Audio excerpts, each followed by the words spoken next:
Muita gente está focada na manchete, mas tem um detalhe no rodapé desse documento que diz tudo. Fique até o final, porque você vai entender o impacto real disso tudo e terá elementos para responder a pergunta que vou te fazer. Essa mensagem precisa chegar a todos os patriotas. Faça a sua parte, inscreva-se e espalhe a verdade antes que apaguem. Vamos começar então com a fala do Sóstenes bancando. O candidato é o Flávio. E depois a fala do Flávio. O Flávio já está decidido, não tem volta. O partido já abraçou isso como um fato político. Só eles dois, o Flávio ou Jair Bolsonaro, podem voltar atrás, se quiserem. Fora isso, não existe essa hipótese. Agora a fala do Flávio no programa do Ratinho. Sobre o Tarcísio. Vamos lá. Ele, Tarcísio, estava convidado em uma condição de institucionalidade. Ele está falando do convite do lançamento do SBT News na sexta. Ele foi e usou a palavra dele. Mas me incomoda essa questão de fingir que está tudo normal no Brasil. Aquela confraternização, como se nada estivesse acontecendo, como se o Bolsonaro não estivesse preso injustamente. Tem aquela parte dele aplaudindo Alexandre de Moraes. Quando vejo a cara do Tarcísio aplaudindo, ele está completamente desconfortável.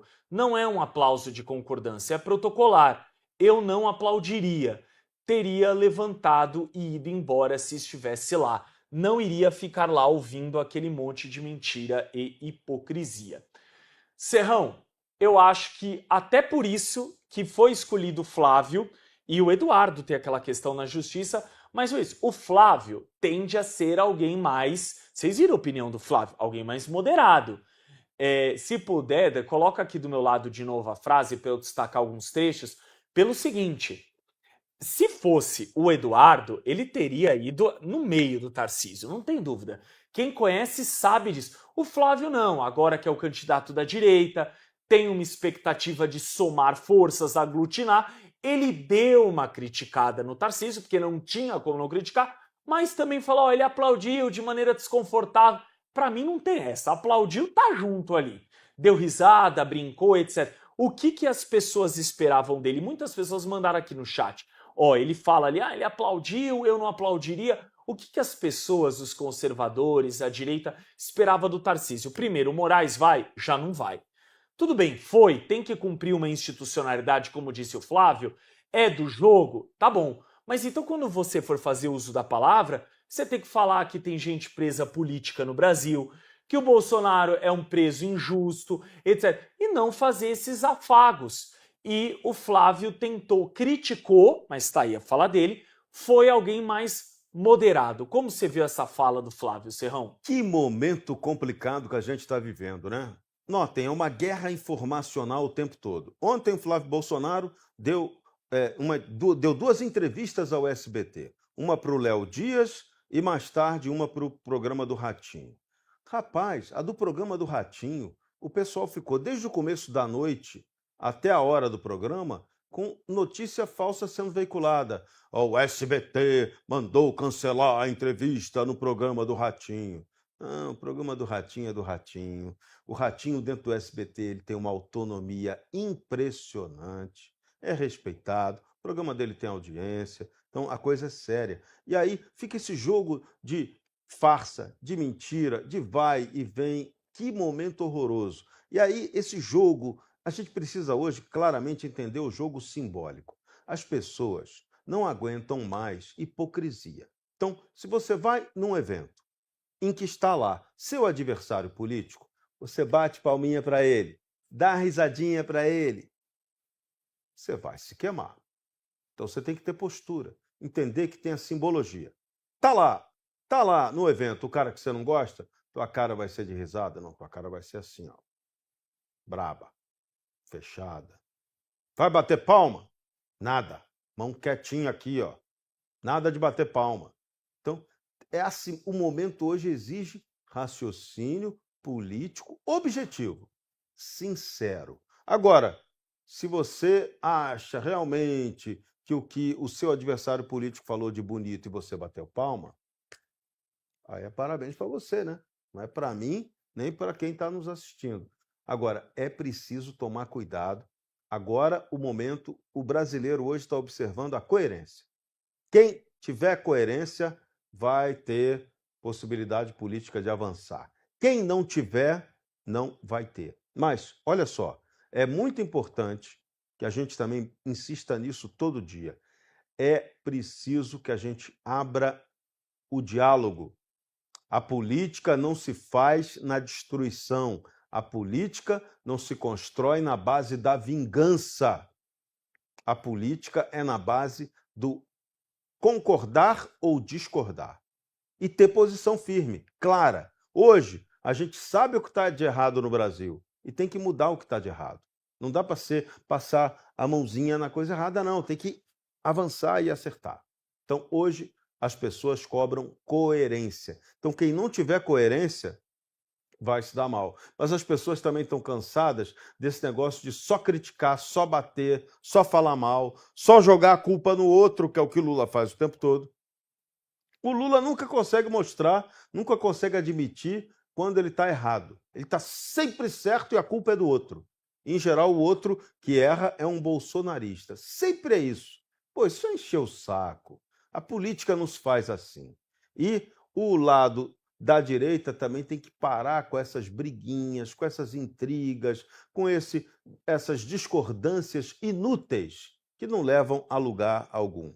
Definiu-se aí, jogou-se o candidato, que é o Flávio, tem que fazer como está. Eu vejo aqui no chat o pessoal apoiando aqui. Está apoiando o Flávio. É o candidato que as pessoas querem. Vamos em frente para ganhar ou perder. Agora, ficar toda hora, o cara se lançou e começa uma sabotagem total, uma autossabotagem dentro do próprio sistema da direita contra o cara, isso é absolutamente inaceitável. O Flávio é alguém que dialoga, é alguém que conversa, tem a posição clara dele e está aí, se colocou, mergulhou no lodaçal da candidatura presidencial para dizer que está aí na área disputando com o Lula em 2026. Então, é ele o candidato? Quem quiser, o apoio. Quem não quiser, meta o pau. Agora, não pode ficar esse joguinho que a gente está vendo hoje nesse campo da direita, porque se ela não tiver unidade séria, sincera, o eleitorado vai perceber e não vai votar. E aí, se o eleitorado não tiver fé e votar, quem ganha? Quem já está aí, Lucas Saba. E há uma divisão dentro da própria direita, Serrão, de momentos como esse do Tarcísio, de como os expoentes da direita, os líderes, têm que se comportar. Então, há quem ache que, olha, ele tem que manter as aparências, fazer ali alguns acenos, até porque, por exemplo, vamos pensar no caso do Tarcísio específico, tem algumas obras, por exemplo, o túnel Santos-Guarujá, que depende de grana do BNDES. Eu dei um exemplo, mas tem vários. Então ele precisa fazer alguns acenos, etc. E tem gente que acha que não. Ele tem que passar os 4 anos de cara virada, não tem que se encontrar com Lula. Se ele passar na rua, atravessa a rua, xinga, não tem diálogo nenhum. Então nós temos esses, vamos dizer assim, essas duas mentalidades dentro da direita. E eu entendo os pontos de vista e acho que em algum momento vai ter que haver uma convergência para o ano que vem, que é uma eleição importantíssima, renovação do Senado de 2/3. Nós temos a possibilidade, são 32, são 54 cadeiras que irão às eleições no Senado, tem toda a renovação de toda a Câmara, deputados estaduais, presidente, então tem uma série de questões. O que eu acho que não dá da direita é assim, vamos supor, eu sou um parlamentar da direita, alguém da direita ali, em exercício, eu não gostei do que o Tarcísio fez, eu não vou pegar ali o X, o Instagram, uma entrevista e sentar lenta, eu vou ligar e falar, governador, não é isso. Eu não vou mais te apoiar, eu vou romper, não gostei, acho que o senhor deveria ter agido dessa maneira ou dessa. Agora, a direita, muitas das vezes, dá uma aula do que não deve ser feito. Gente, aquela live que foi feita entre o pessoal de Santa Catarina, que eles começaram a se atacar no ao vivo, sabe? Agora, com a questão da Lei Magnitsky, que teve uma treta entre o Eduardo Bolsonaro e o Nicolas Ferreira. Alguém vê, por exemplo, o Zé Dirceu e o Genuíno se atacando nas redes sociais? Por exemplo, Jacques Wagner, líder do governo, atacando a Gleisi Hoffmann? Não, então tem coisa que às vezes você tem que aprender. Ah, mas tem que aprender com a esquerda. Sim, porque nessa questão de estratégia, não é à toa que o Lula ganhou 3 vezes, a Dilma 2, ele pode ir para a 4ª vez. Então, assim, tem coisa que você tem que ir no off, não no ao vivo fazer essa lavação de roupa suja, que não é legal, só tem a perder. Carla, passo para você poderem comentar a questão do Sóstenes bancando a candidatura do Flávio ou do Jair e a questão do Flávio criticando o governador de São Paulo. Aí a gente tem mais uma discussão aí, né? Lembrando que a candidatura, ela não deve provocar uma reação, né? A gente sempre fala das reações.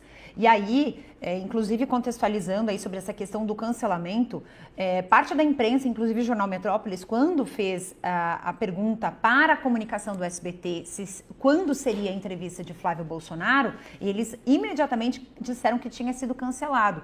Poucos minutos depois, entraram em contato de novo com o Metrópolis, falando, não foi cancelado, tivemos um erro aqui de informação e o que foi cancelado foi o especial de Natal aí com a participação do Zezé de Camargo. Então, eles nessa conversa disseram que tinham se confundido entre esses entrevistados, tá? Só para essas figuras, na verdade, só para contextualizar essa questão do cancelamento, que isso foi uma fala da comunicação e depois foi voltado atrás e dito que não houve, né?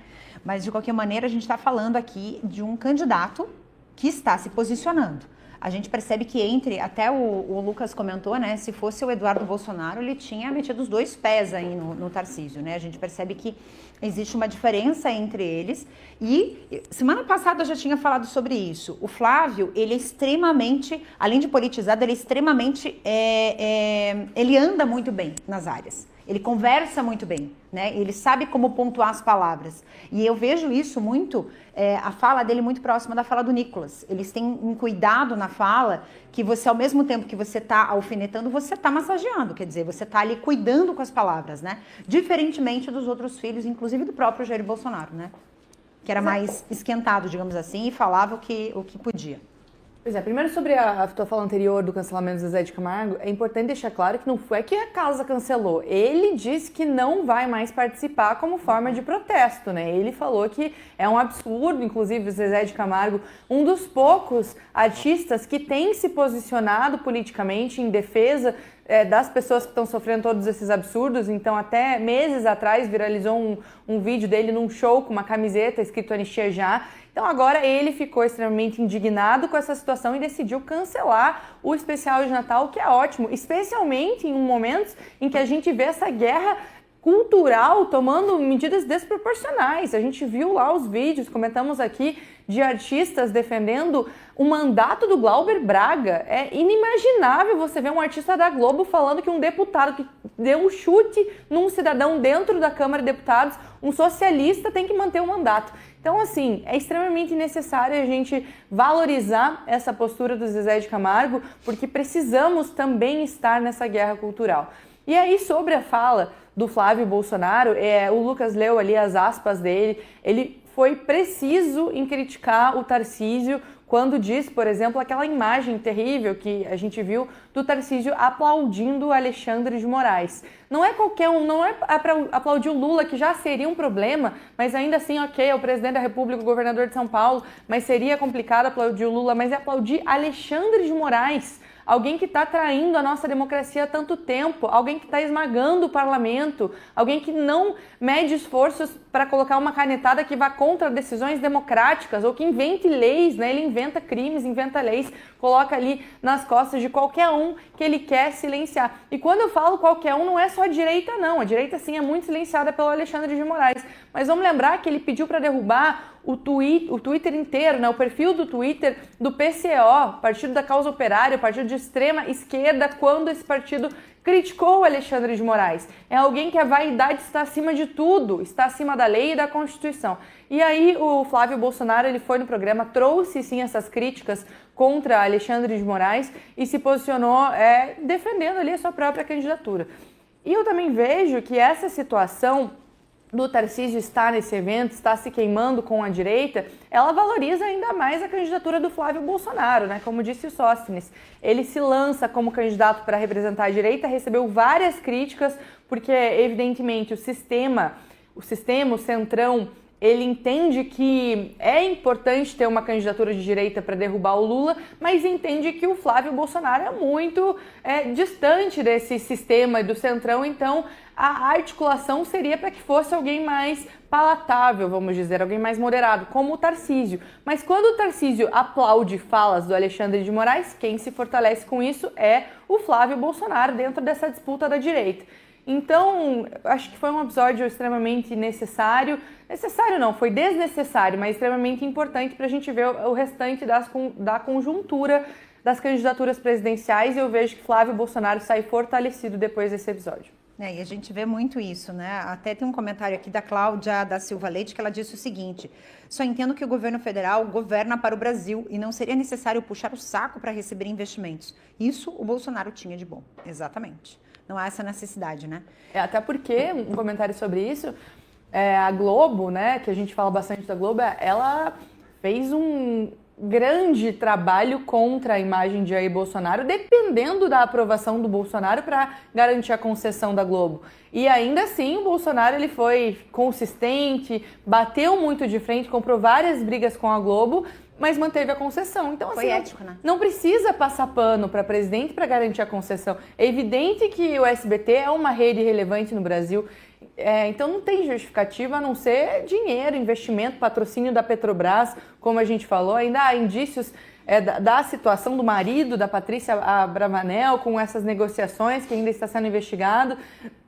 Mas é uma vergonha, de fato, Carlos. O marido dela foi ministro do Bolsonaro, né? Não podemos esquecer disso. Ele foi ministro da comunicação. Então, mais uma situação, né?